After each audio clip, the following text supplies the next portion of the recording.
So, welcome to today's podcast and video. And I'm with a great expert. It's great to have this person on, and it is Cindy Krum, which I'm sure for many of you SEO listeners, Cindy needs no introduction. She's been in the industry a fair amount of time now and speaks regularly at conferences all over the place. So, thank you very much for coming on, Cindy. It's a pleasure to have you on here.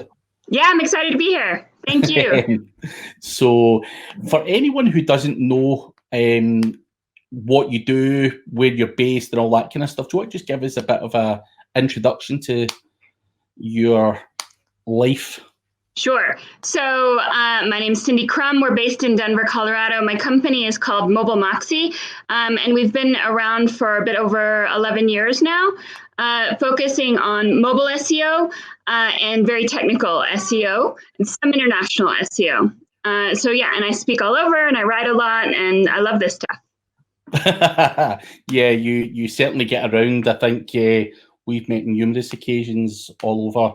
At different conferences and stuff like that. So, and obviously for years I've seen your stuff online as well, and obviously it's all very good and in-depth and stuff like that, which I think a lot of people probably don't talk about as much as they should, or maybe they just ignore it or whatever, I'm not sure. But obviously the first thing that we agreed to talk on was the language impact on SEO. There's more than the language that we speak, and we're probably quite ignorant to, English-speaking websites and just assume that that's it, and that's it. So, there's so many other languages out there, and in my opinion, and I'm not an expert like yourself, but so many other languages out there in this short experience I've got in dealing with, kind of different languages and stuff. Like there's such a big opportunity over there in other countries. For example,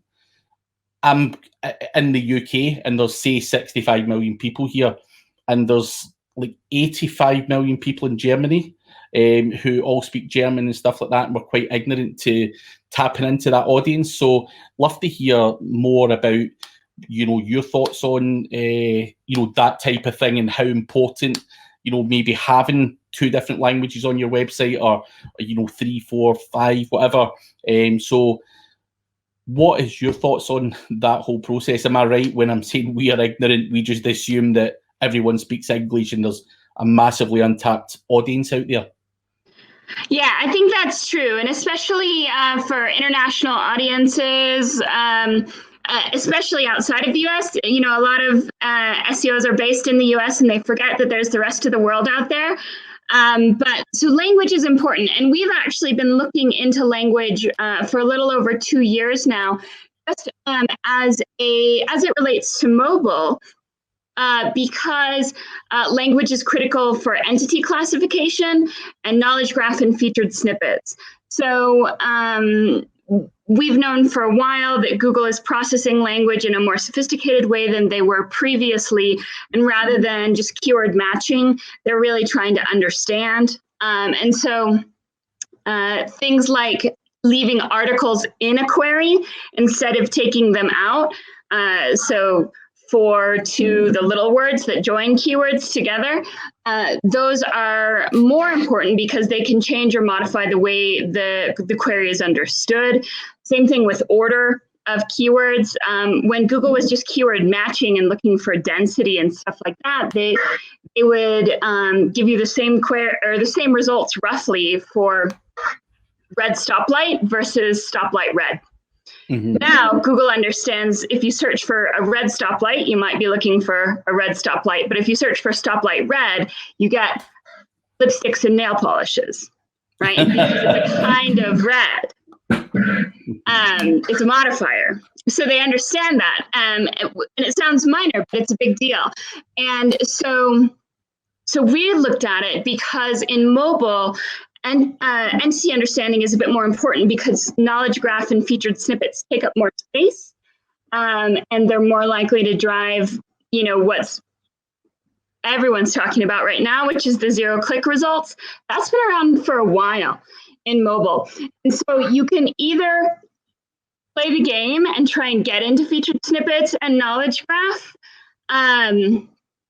or not. And we prefer, working with people who want to do that extra level of SEO, to not just rank number 1 in organic, but to rank somehow in position 0. And that takes language. That takes deep understanding of language, whether it's English or another language, and deep understanding of entity classification. Yeah, I think obviously you have to, like, you guys do a lot of deep research and fully understand what the search engines are looking for and how the search engines take that data and, spit out the results that it spits out. So it's always interesting to hear that, just how you guys work and what you look at. And, it's weird and it makes total sense as well. It's not until someone like you says it that you go, Jesus, that makes so much sense. Like, it's common sense, and you're like, I wish I, was implementing this stuff. But obviously, what it boils down to is people's laziness and people's grammar and stuff not being great and stuff like that. Is there like software? Now, I'm completely ignorant to this as well, and I'm really bad, grammar. I'm borderline dyslexic, by the way, but I'm not really. I'm full dyslexic, actually. I am. But in terms of people like me who are not the best at grammar and stuff, is there a process? Is there a software that you're using that maybe we don't know about that kind of helps pull all of this together and help us? Or is this all manual stuff? Well, it's a little bit of both. It's kind of, right now, for us, it's manual use of existing software, but it could be automated. I think that there might be varying degrees of results depending on the automation, but we use Google's Cloud Natural Language API. Just as it is on the site, we pop in text and see how it breaks down. I can give you a good example of how we've used this really actively for SEO. Well, it's actually an ASO project, sort of. We had a company come to us that had an app, and the app is one of the best apps, really well known, but wasn't ranking for some of their top keywords in Google's app packs. Do you know when they do a cluster at the top of the phone result when you search for like kids apps? So they weren't there, and they were like, but we're like the best and we should be here, and why aren't we there? And what we found out was we took the text from their app listings in the store, as well as from the page on their website that was about this topic, and put it through Cloud Natural Language API, and then compared that to the text from the top ranking apps in the app pack on their app listings in the store and on the website, mostly in the store. But what we found was that all of the apps that were ranking top for these keywords were classified as a consumer good, and we were being classified as a work of art. We were misclassified. So all we had to do was literally capitalize a couple words, add some commas, and reverse some word orders to change, and we could pre-test that in Cloud Natural Language API, test it to make the text be recognizable as also a consumer good. Bam, we were nowhere, now we're in the rankings. So let me get this correct, because I've heard people, I've not personally used the particular tool that you're talking about, and I know it's relatively cheap. It's like a penny a search, or something free. Like it's that. Free. Is it free?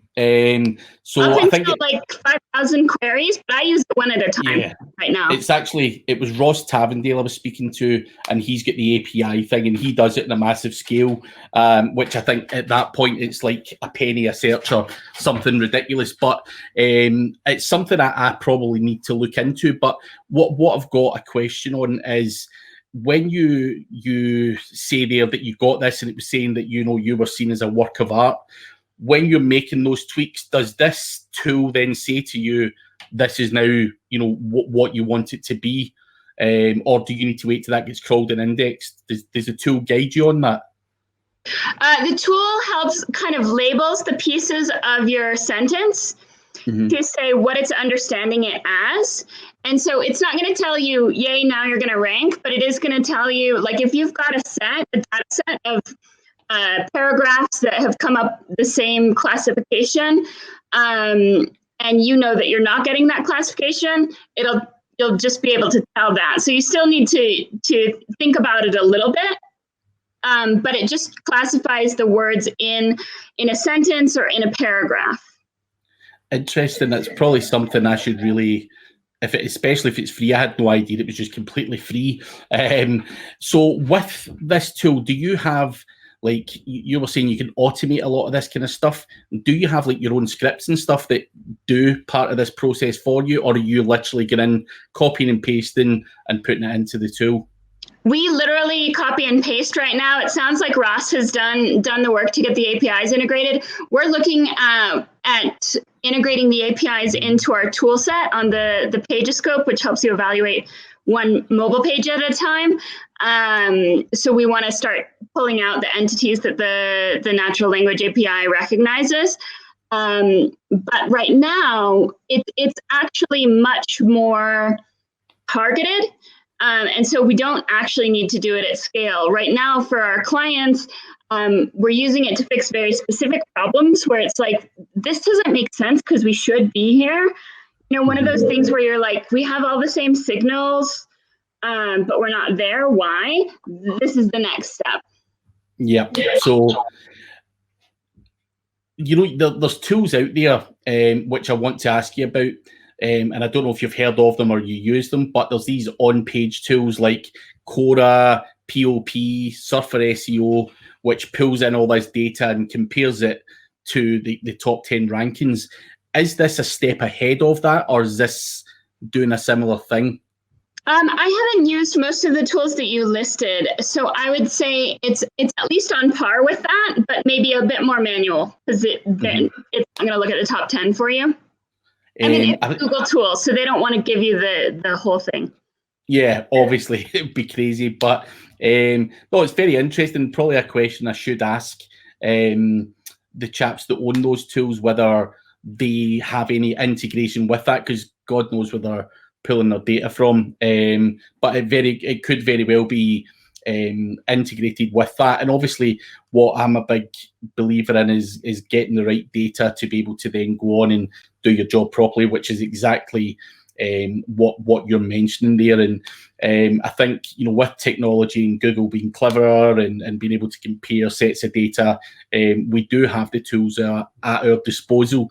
It's just guys like me are too lazy to get their finger out and implement them. I want a tool to do it for me, or at least like Surfer SEO or something, pull it all up so I can then give that to a VA to implement, or someone in the office. But you know, if you're not doing it at a massive scale, and I think obviously doing the manual way that you said is probably more than sufficient. I mean, how long has this tool been out for? How long have I been missing out on this stuff for? It's been out for, I would say, the public tool about 1.5 years, maybe even 2 years. There's another tool that's interesting too, that's somewhat related, and kind of when we found it, Bill Hunt showed it to me, because it's a tool that Google marketed for PPCs, but it's actually not even meant for PPCs. It's meant for big companies that want to buy advertising but don't want to deal with it at all. And it's called the Market Finder tool. And what you do is you just pop in your URL of your homepage, or it can do apps as well. And it goes, we think this website is about, and it gives you 5 categories. So when I saw that, what that told me was, number one, all of the sites have been pre-classified because there was not time in that 5 seconds for them to crawl the entire site. Mm-hmm. So they're either just looking at the page or they already have it classified. But you have the ability in that tool to go in and take out categories and kind of feature things.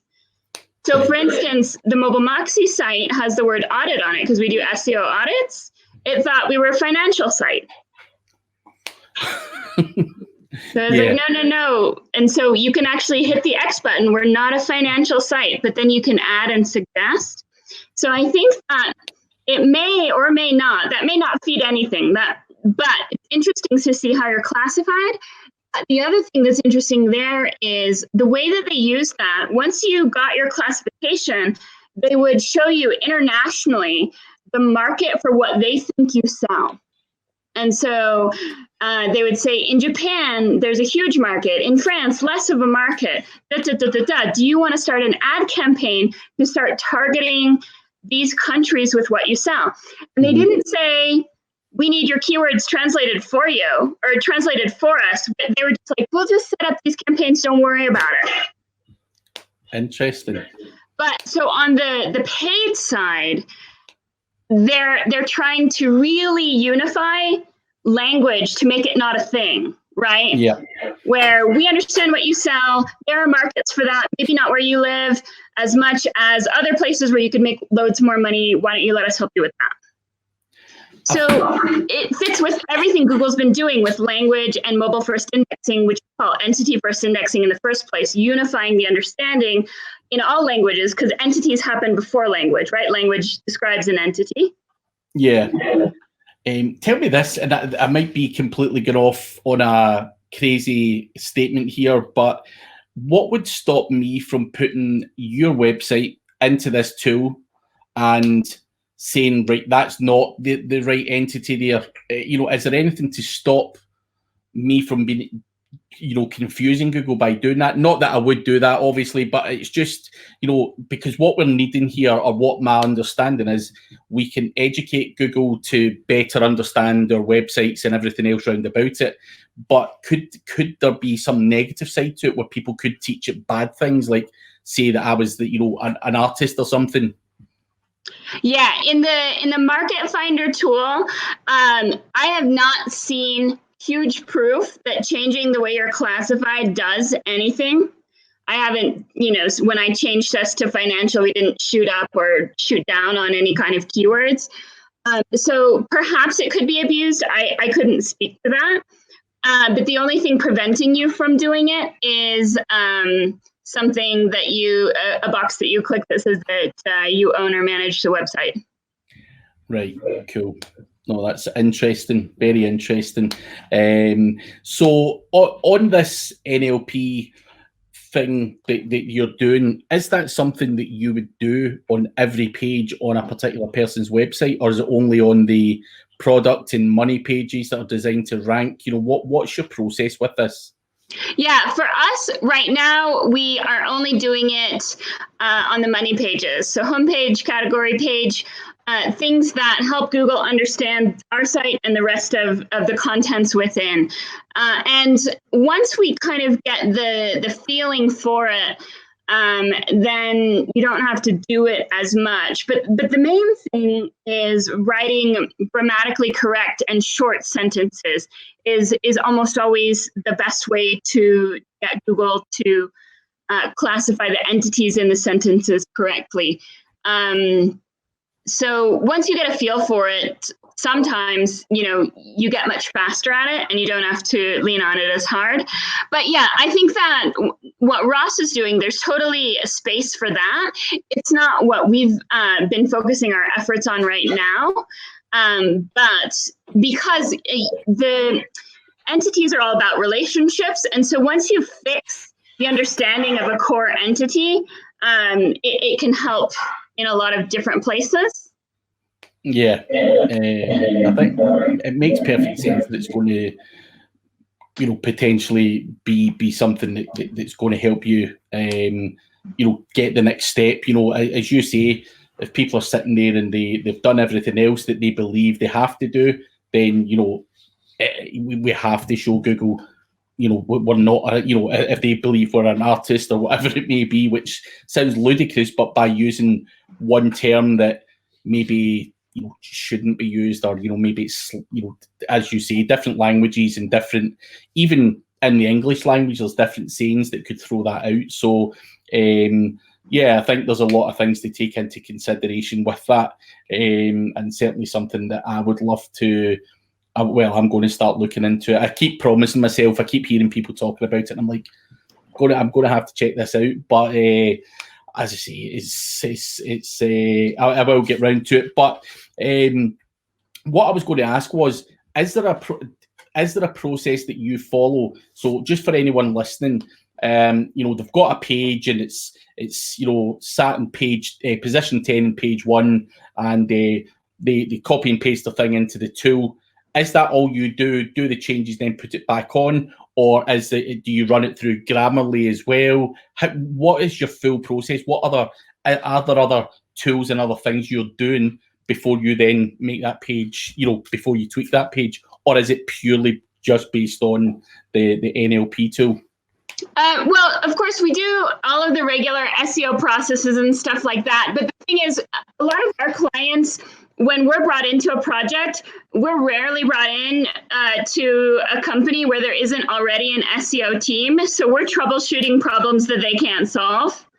And so us like rethinking and reinventing the wheel isn't always helpful, and it's definitely not appreciated by the SEO teams.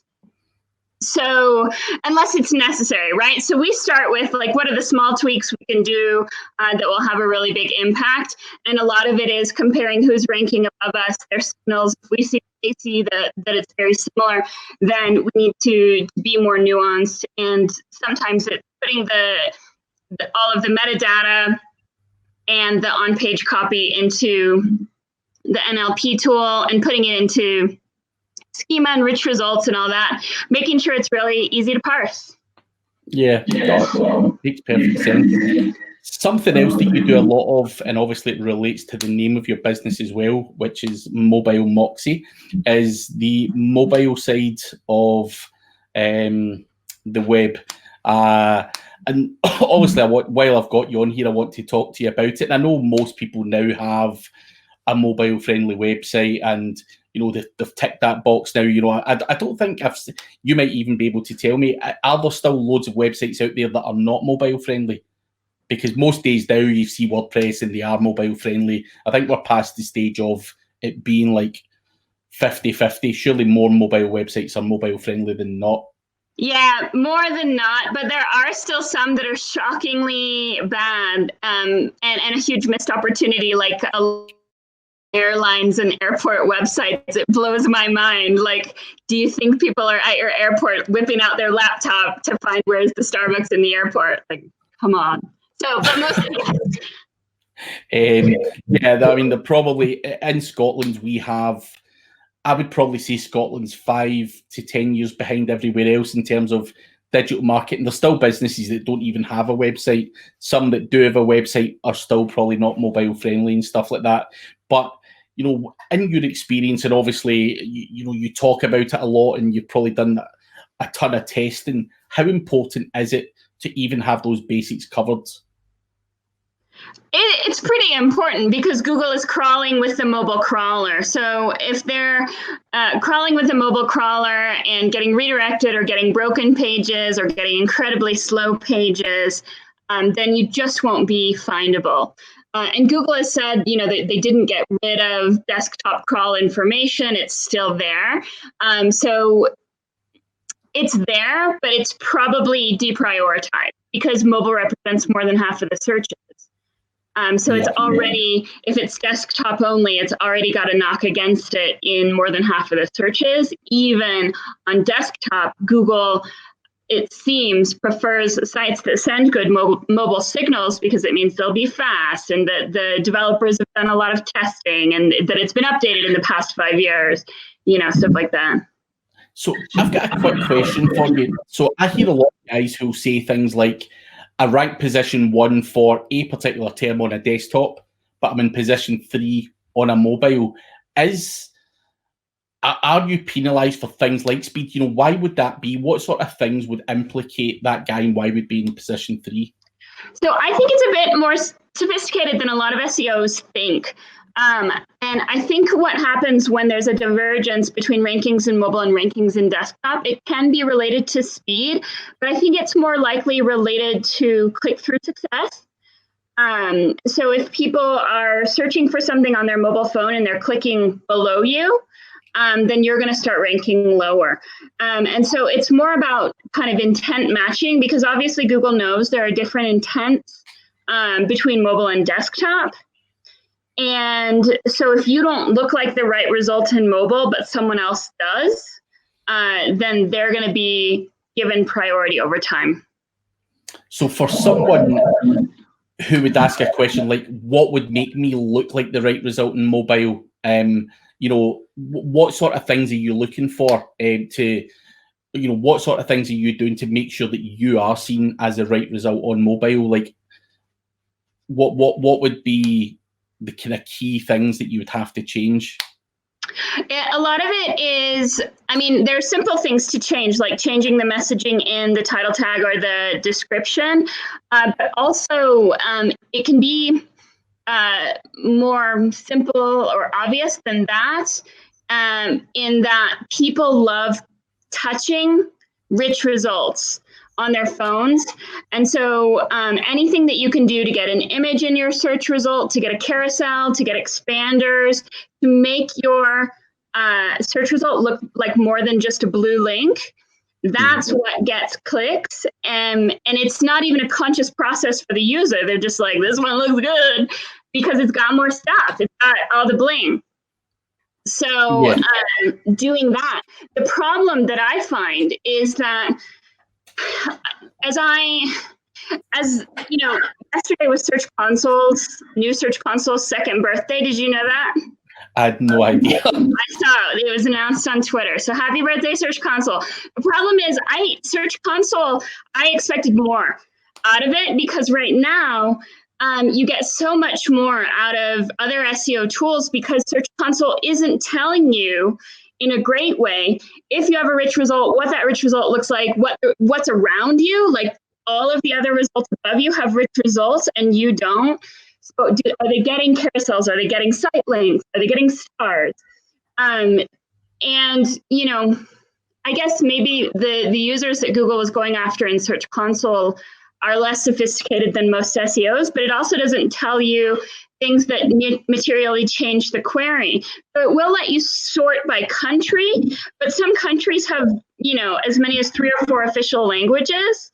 And what we know is that changing the language on your phone can massively change the search result, including changing whether or not a knowledge graph appears, whether or not a featured snippet appears, whether or not maps appear.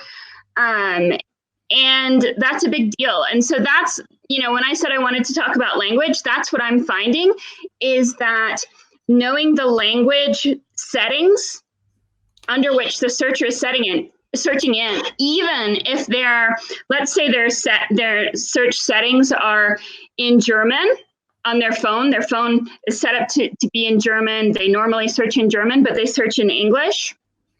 That can change the results based on if the phone was switched over and set in English, they would get a different set of results. Yep. Right. And so places where multiple languages are spoken, if they're not actually looking at rankings and looking at their competition, not just by changing the keyword that they submit, but by changing the background settings that are being sent with the query, they're doing it wrong. Interesting. Very interesting. That's something, again, I don't even think about things like that. It's not something I've ever even given consideration to. But I'm more the type of SEO who's links in content. I don't claim to be, you know, as you know, geeky, if you like, with that type of thing. And I mean that with the greatest respect. There's obviously people out there who, you know, I've watched over the years who do some super geeky things, like Don Anderson, for example, who, you know, is obsessed with understanding how the hell search engines work, and you know, you do your thing, and you know, various other people do all their other stuff. So it's amazing to be able to extract that knowledge from these people and follow them, and obviously get the opportunity to speak to them and stuff like that as well. I think it's a massive learning curve, but I think overall the whole situation is a combination of a lot of stuff coming together, including the NLP stuff and the mobile stuff, and there's a combination of a whole bunch of different things, including those other things like settings and stuff like that as well. You know, how important are those settings, do you see massive results if you go in and add the right settings and stuff like that in? Or if people are doing it, if you're setting it all up properly and we're not doing it properly, we don't have the right settings on our phones and stuff like that. If that's all rectified, do people see like massive, differences in their rankings, obviously, because things have changed and they're now ranking for things that they should have in the right languages and everything else. What are we talking, like 50%, 20%? What are we talking here? And obviously, I know every case is different, but these are some glaring basic errors. Probably, in your opinion, you're going, this is not, it's the equivalent of someone coming to me and saying I don't have analytics and stuff installed. You'd be going, what you've been doing all your life? And obviously, for someone like you who's at a different level technically, you'd be going, Jesus, why have you not got your settings done properly? So what sort of impact does that have on people's traffic? It's hard to say because it has a massive change in the way people think about SEO and the way SEOs that we work with think about their job. But we end up working for big brands that are going after a lot of big head terms, as well as long tail, but they're less focused on links, less focused on stuff because they have all of the benefits that go to huge brands. Yeah. So when you talk about language, when you add language in, obviously the brands are pretty much the same. So the brand rankings don't change. So it's that next layer. Just after the brand rankings where it's modifiers of the brand and very specific things related to the brand. And those can be massive. I don't want to give a number because, it's so different. And it also just depends on the speed with which implementation can be done. And there's still so much with the launch of BERT. What I'm seeing, especially in Europe, where there's the most density of different languages that Google tries to understand. Google is still really mixing up language and country sometimes. So they're pulling in .de results when you're in Switzerland speaking or searching in German. Which may or may not be good. If your intent is to go someplace, then probably that's not good, right? Because you don't want to, you're searching for a coffee shop. You don't want to go to a German coffee shop just because you're searching in German. So it's a very nuanced thing in some cases, and in others it's a big deal. So I can't really speak to numbers, but I can say that it also gives some SEOs good news. Right? Because if you've only been doing test searches on your own phone, and you're like, oh, we're consistently in position 9, but you're in a place where multiple languages are spoken and you're not testing on phones with different language settings, which, minor plug, our tools let you do that. They let you do a specific location down to a street address, like we're passing full street address information to phones, but also changing the phone, changing the language settings. So we let you actually, like Google thinks we're real phones, we let you be a phone anywhere in the world with any language setting you want. And that's how we know. And we've periodically hired people all over the world to compare our tool settings with what they're getting on their phone, on a real live phone, and they're spot on. So where is this tool? What is it on your website, Mobile Moxie? Yeah. Yeah, that one's called the Separator. Separator. If you click on free tools in the top nav, I mean, there's one on the homepage that you can play with, but if you click on the free tools in the top nav, you get to do 2 at a time. And it actually gives you clickable results. So you can actually click through on landing pages and compare 2 landing pages side by side, or you can do search with one language setting and you'll get 2 phones, right? You can do 2 of the same phone, you'll get 2 copies of it. And you can scroll down, change the language setting and look at them side by side. Interesting. Very interesting. It acts just like a phone in your hand. That's is that completely free to use, or so five tries a day free, and then if you need more, you have to pay. But it's only $30. That's amazing. You know, we, especially in my industry, we do a lot of affiliate marketing and stuff like that. And, you know, we want to see really, obviously you use your normal tools and check your rankings in America, because America's the biggest audience and stuff. And we're not getting the proper results when we're searching on our own phones here. So I'll have a look into that. And obviously, it's, as I say, it's great, so you don't have to go to Twitter and be like, hey, can someone in Omaha do a search and take a screenshot? Like that's what I normally do. Just going to do that, going to check that out for me. And you can see people are like, yeah, I'll do it, but it's through gritted teeth. So yeah, I'll definitely have a look at that. That's quite a good bit of information. That will save me a lot of hassle, because I just feel awkward asking people to do the dirty work for me. So separator. Yeah, and you can't click on what they've, what they've got. And the other thing is that I'm starting to talk more about PPC, because PPC changes so much by language and location too. And it's the dirty little secret. Everyone's whinging about zero-click results, and no one thinks that it could be that PPC's gotten way bigger, or that PPC's gotten more engaging.